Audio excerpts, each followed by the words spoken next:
As Dave says, I've been a chiropractor for 23 years.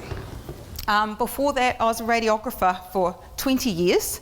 So before you start getting your brains trying to figure that out, it means I'm old, okay? Quite old. I have started over 8 practices in my 23 years. Thank you. Thanks, Lisa.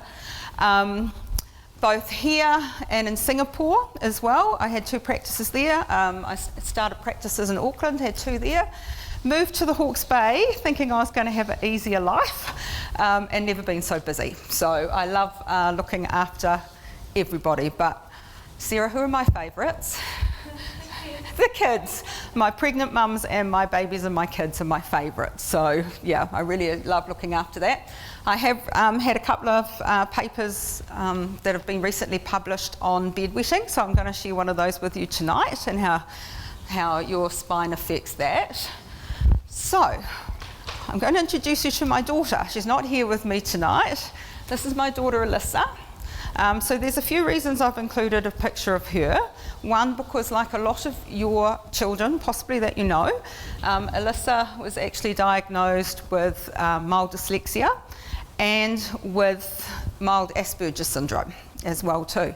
So she also suffers from a huge amount of stomach nutritional issues as well, with a lot of allergies. But we've obviously managed them with the help of wonderful nutritionists and with chiropractic. So she is my office manager or operations. She bosses me around. On the right here, just so you can see how far she's come, she is actually a commercial pilot as well. So even with that setbacks, we do majorly well, but she runs my office for me. On the left, she is pointing out some forward head posture, some bad posture on a statue in Rotorua. So, yeah. So what do I do? Who's been to a chiropractor here?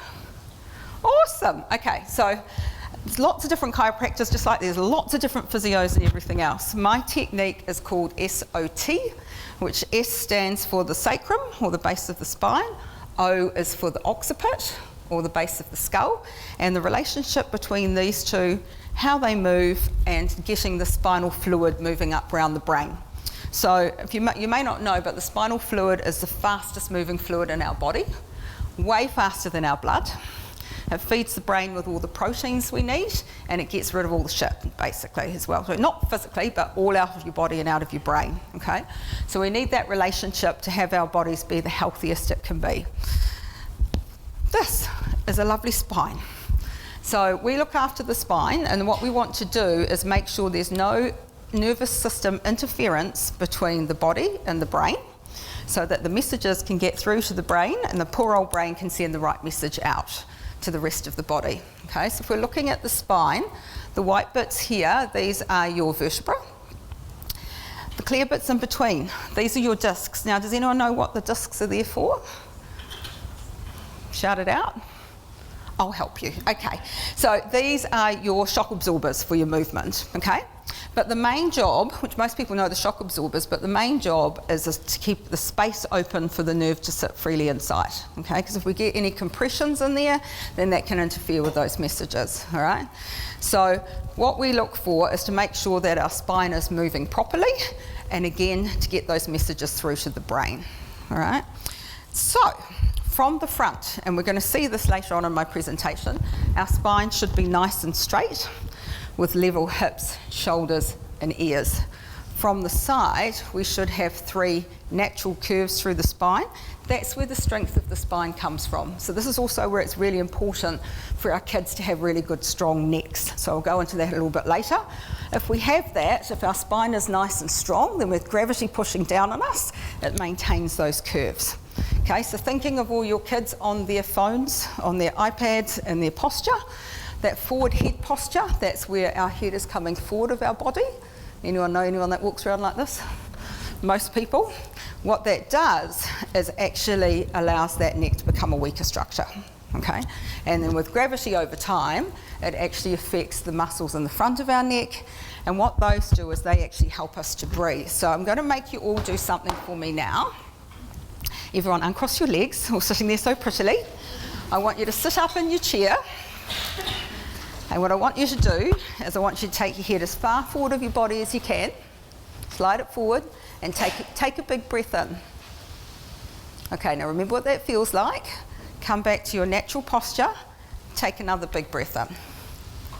Okay, so what have you all noticed? Can we take a bigger breath in? Yes, yeah, that's right. So these muscles, what we call accessory muscles, because they help you to breathe. The further forward your head goes, the weaker these become, the less air we can get into our lungs, the less oxygen that gets around our body, and that can affect our energy levels. Okay, so let's look at movement. Slide your head forward again. Now I want you to turn to your right, turn your head to the right, turn your head to the left. I can already hear some people going, ow. Back to the middle. Front row's doing a good job. Head back to where it should be, and now try and turn again. How does that feel? A little bit better? Yeah, so same thing. If our spine's not in line, we won't feel fine, and that's going to cause more degeneration and arthritis and things in the body too. Right, so how do I do it? Actually, is there any chance we could get these lights down a little bit? I don't know if anyone's in charge of that. So you can see this. So same with adults as with kids. We do a full health history, do a spinal exam. So I'm actually going to get in there and feel things, which I know I find a lot of people find that they don't get their spines actually felt. We're going to look at your posture, which we're going to look at in a bit again, as to see why. Neurological exams, balance tests. So this is super important for our kids. A lot of kids, again, don't know how to turn core muscles on. They don't have good balance, good coordination. So lots of you teachers will know that. Adjustments, which is where I actually check and remove those vertebral misalignments and determine what your body needs. We want to get to know you as a whole. There's two parts to the nervous system. Now I know my clicker's not working. We call sympathetic and parasympathetic. So there's an autonomic nervous system in our body, which is automatic. So that's the bit that's in control of things like our breathing, blood pressure, all that sort of good stuff. And then there's the peripheral, which is the bit that comes out to the arms and legs. Sympathetic, parasympathetic is where our body can be kept in fight flight. So thinking a lot of you mums here, rushing woman syndrome. Yeah, do we all know that one? Yeah, rushing from place to place. It's where it keeps like our adrenal glands switched on and things like that, and keeps us more in the fight flight. So we want to put you all back into rest and digest, where your body can heal naturally. So what is a subluxation? So what I'm looking for in the spine is what we call a subluxation, or a misalignment of the spine. And what that is where one or more of these vertebrae has moved from their normal position, is not moving, not functioning well. So again, it's putting compression or pressure on the nerve, stopping the message getting to the brain. Okay? So your next question, it can be spine, it can be in our extremities. I also do a lot of cranial adjusting. So this is what I do a lot with kids and babies and adults. Making sure the skull bones are moving properly, looking at your jaw, loads of things. Playing with organs, that's one of my favourite things. So that's a paper I teach, which is doing a lot of organ manipulation, because they all need to be free and moving as well too. And so that will help with our kidney position and things like that. So I'll go through that a little bit too. So, right, next question. So what causes the subluxations? It's all to do with stress, okay? Stress on the body. So the stress can either be physical, chemical, or emotional. Or as we say, the 3 T's: thoughts, trauma, toxins. So I'm going to start with an easy one for you guys. Trauma. Who can give me some ideas of some traumas that could impact on your spine? Or what you think? Yes, exactly. Yes, childbirth, falling, yeah, falls, car accidents, yeah, all those kinds of things. So every injury that you have throughout your life basically adds up on the other one, okay? Thoughts, what about thoughts? Busy lives, busy schedules, all those kinds of things. Big moments of stress in our lives, like buying new houses, cyclones, things like that as well too. Okay, go through divorces. And toxins. I know Philip is going to touch a little bit on this later. Toxins, anyone any idea about toxins? Environmental, it can be the things that we're eating, colourings, preservatives in our food, the white foods, all the shit stuff that we're eating, things like that, as well as medications and stuff that all go through our body. So all of those can impact on your nervous system and cause the subluxations or the misalignments. What about these? So, how many parents, when your kid's injure yourself, what do you look for? Blood, broken bones. Yeah? Yeah, that's all we look for, right? What we don't often think is what is happening on the inside. So that's where I'm more looking at what's happening on the left side of the picture rather than the actual injury themselves, because they all do accumulate. When can we get our first subluxation? So I put a little hint up here. But it can actually be before that, okay? So how baby's been lying in the womb. Are they in the right position? Are they in the wrong position? Have they been sideways? You know, how much room have they had? Have they been able to move? You know, where are their legs? Where are their feet? So even before their birth, they can already have their first subluxation from lying in the womb, okay? And then there's the birth process itself, obviously. How much intervention has there been? Even in a natural birth, obviously there's a lot of pressure on baby's head going down through the canal.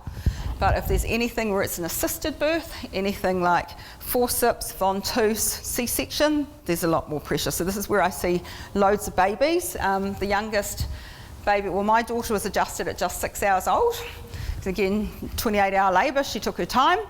But the youngest I've adjusted has been 2 hours old, which was my niece, right up to, my oldest is 99, and she wanted to dance on her 100th birthday, and so she came and got adjusted and could.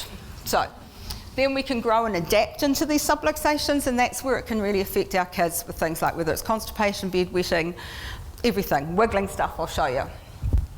So why do we need to look after our spines? Well, because the spine houses the nerve system, and that's the most important system in your body. Most important system to keep going. It controls all your digestion, so all these other ladies, you know, we all work together so that we can get the best outcome for your children. Coordinates all our functions. Babies' neurons, they double in the first year of life. You think of how they've gone from that single cell to, you know, being able to mimic you, moving arms and legs. So we need to keep, the more we can keep that function going, the better outcomes for the children.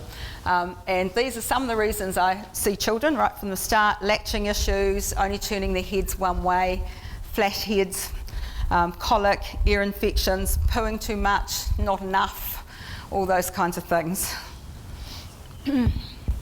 So growing spine. So neck curve, I talked about the neck curve just before. So that is the first curve to develop in our child. So this is also why tummy time is super important as well.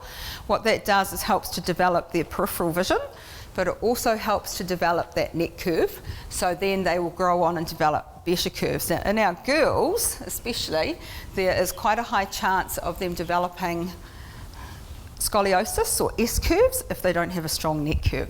So, yes, anyone seen any of this? Is this your kids? Anyone's kids like this at home all the time? Tex neck, we see it everywhere. No one texts up here, right? Do we do it up here where we should be? We're all down here, right? So, okay, so my case study, one of my case studies now. I used to be, I don't know if I still am, on Out and About as the person to come to bring your child to if they had bedwetting issues. And I noticed that all of a sudden I was getting all these kids all the time, and it's like, right, start looking at them, and I noticed that they were all they all had the same posture issues.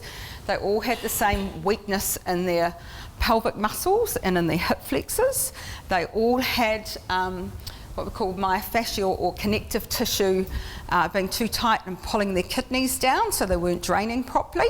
And so all of them I found they were always weak. It was interesting, all on one side. So their transverse abdominal muscle, which is your core muscle, was weak always on the left side. And you can see how they have these two pictures that are translating to the right. So green line is where they should be. Red line is where they were. So they were all weaker in their lower muscles on this side, but really tight in the hip flexor above. They all had the subluxations or the misalignments through the sacrum here, and these nerves here are the ones that go to bladder and bowel. So if I put up there, S2, 3, 4 keeps the wheeze and poos off the floor, okay? So that's where they all had a lot of their bedwetting issues coming from. The nerve supply through the lower thoracic area here goes to the kidneys, and so with that, if there's any subluxations or misalignments here, it can also affect our bladder and bowel.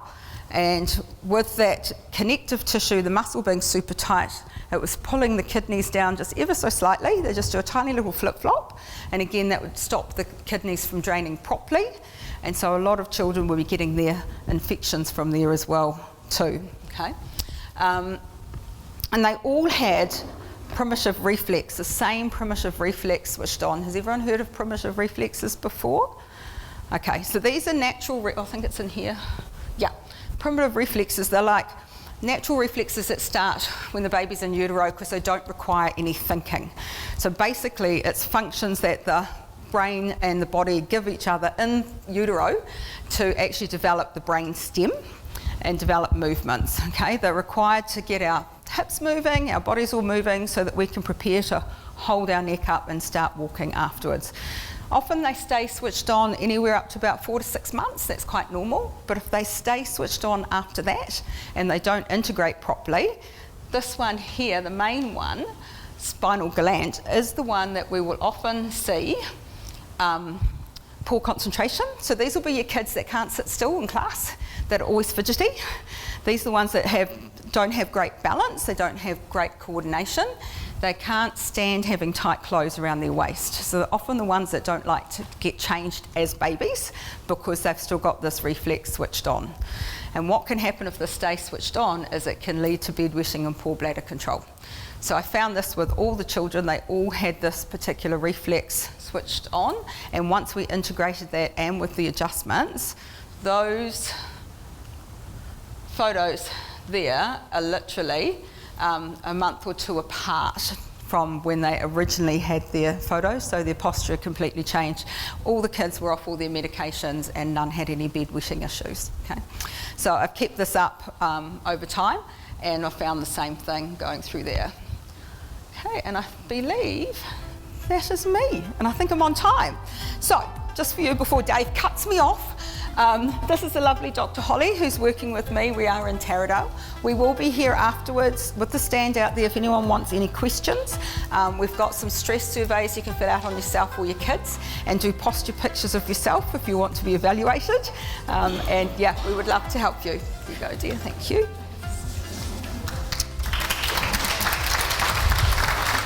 Oh.